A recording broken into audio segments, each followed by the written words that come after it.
Эртең менен алар баягы анжир дарагынын жанынан өтүп бара жатышып, дарактын тамырына чейин куурап калганын көрүштү. Ошондо Петр эстей калып Ыйсага: "Устат, карачы, сен каргаган анжир жыгачы куурап калыптыр" деди. Ыйса аларга мындай деп жооп берди: "Кудайга ишенгиле. Силерге чындыкты айтып коеюн, ким бул тоого ордуңан көтөрүлүп деңизге түш десе жана ичинен шектенбей айткан сөзүн аткарылаарына ишенсе, айтканындай болот. Ошондуктан силерге айтып коеюн, Кудайдан эмнени сурасаңар да аларыңарга ишенгиле, ошондо силерге берилет. Кимдир бирөөгө каршы бир нерсеңер бар болсо, сыйынып жатканыңарда аны кечирип койгула, ошондо асмандагы атаңар да силердин күнөөлөрүңөрдү кечирип коет. Эгерде кечирбесеңер, анда асмандагы атаңар да силердин күнөөлөрүңөрдү кечирбейт."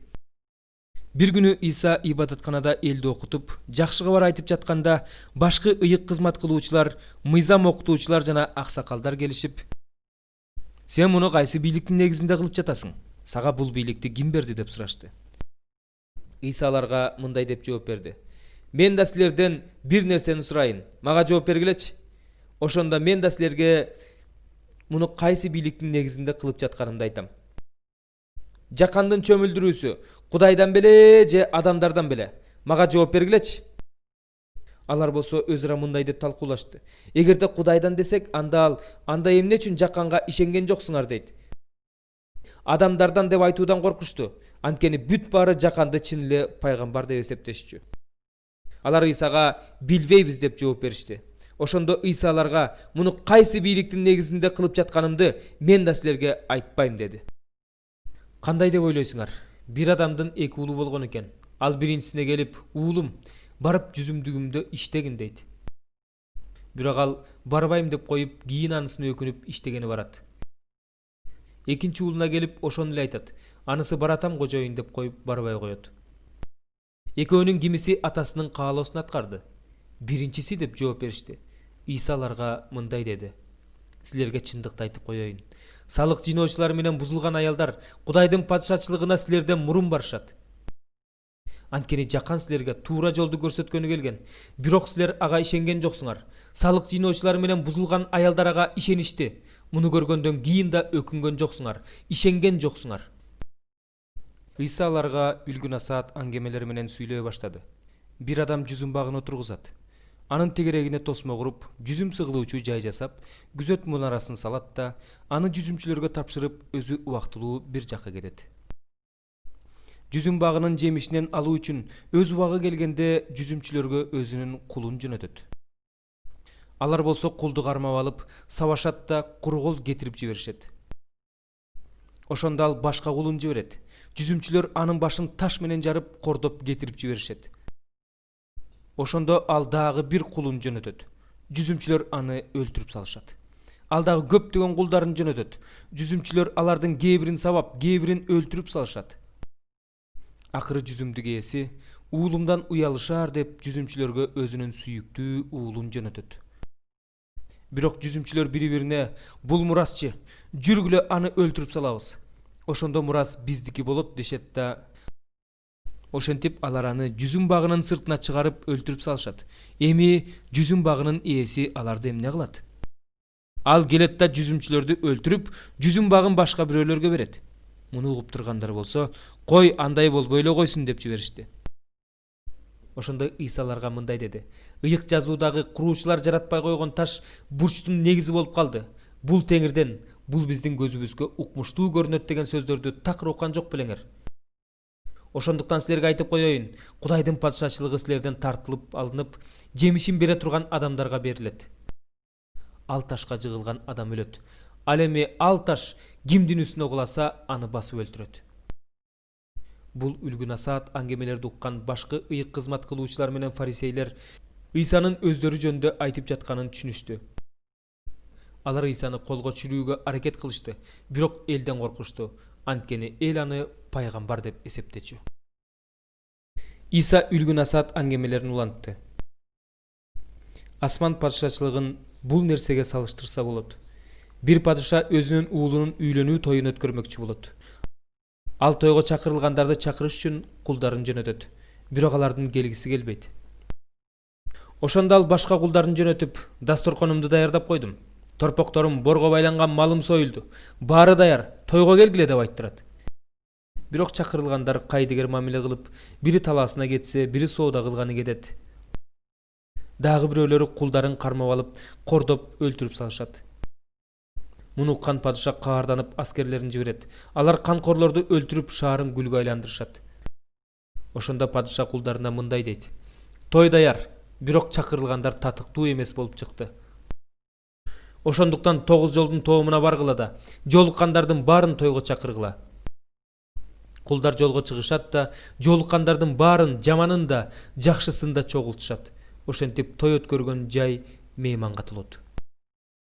Падыша меймандарды көрүш үчүн кирип, ал жерден той кийимин кийбеген бир адамды көрөт. Ага, досум, той кийимин кийбей бул жерге кантип кирдиң дейт. Тиги адам унчукпайт. Ошондо падыша кулдарына мындай дейт: колу бутун байлап, муну сырттагы караңгылыкка ыргытып жибергиле. Ал жерде ый жана тиш кычыратуу болот. Анткени чакырылгандар көп, бирок тандалгандар аз. Ошондон кийин фарисейлер барып, Ыйсаны сөзүнөн кармоо жөнүндө кеңешишти. Алар Ыйсаны көзөмөлгө алып, адил адамдай көрүнгөн өз кишилерин жашыруун жөнөтүштү. Аны сөзүнөн кармап, башчылардын жана соттун колуна өткөрүп берүү үчүн анан алар Ираттын адамдарын жана өз шакирттерин Ыйсага жөнөтүштү. Алар келип: "Устат, сенин адилеттүү адам экениң бизге белгилүү. Кудайдын мыйзамдарын туура окутасың. Эч кимге жагынбайсың, бет карамалык кылбайсың. Оюңдачы, Рим падышасына салык төлөө туурабы же туура эмеспи?" дешти. Ыйса алардын арам оюн билип: "Эки жүздүүлөр, эмнеге мени сынап жатасыңар? Мага салыкка төлөнүүчү тыйынды көрсөткүлөчү" деди. Ага 1 динарий алып келип беришти. Ыйса алардан: "Мынабул сүрөт менен жазуу кимдики?" деп сурады. "Падышаныкы" деп жооп беришти алар. Ошондо Ыйса аларга: "Анда падышага тиешелүүнү падышага, Кудайга тиешелүүнү Кудайга бергиле" деди. Ошентип алар Ыйсаны эл алдында сөзүнөн кармай албай, анын жообуна таң калып унчукпай калышты. Алар муну укканда таң калып, Ыйсанын жанынан кетип калышты. Андан кийин өлгөндөр тирилбейт деген саддукейлер Ыйсага келип: "Устат, Муса бизге эгерде бирөөнүн бир тууганы өлүп, аялы калса жана андан бала калбаса, анда бир тууганы анын аялын алып, тукумун уласын деп жазып калтырган. 7 бир тууган бар эле. Биринчиси аял алып, артына тукум калтырбай көз жумду. Анан ал аялды экинчиси алды. Ал да дүйнөдөн баласыз өтүп кетти.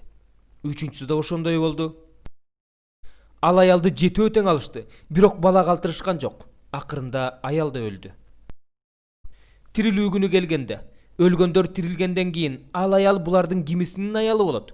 Анткени аны 7 тең аялды калган" деп сурашты. Ошондо Ыйса аларга мындай деп жооп берди: "Силер ыйык жазууну жана Кудайдын күчүн билбегендиктен жаңылып жатасыңар." Ыйса аларга мындай деп жооп берди: "Бул дүйнөдөгү адамдар аял алышат, күйөөгө тийишет. Өлгөндөр тирилгенден кийин аял алып күйөөгө тийүү деген болбойт. Алар асмандагы периштелердей болуп калышат.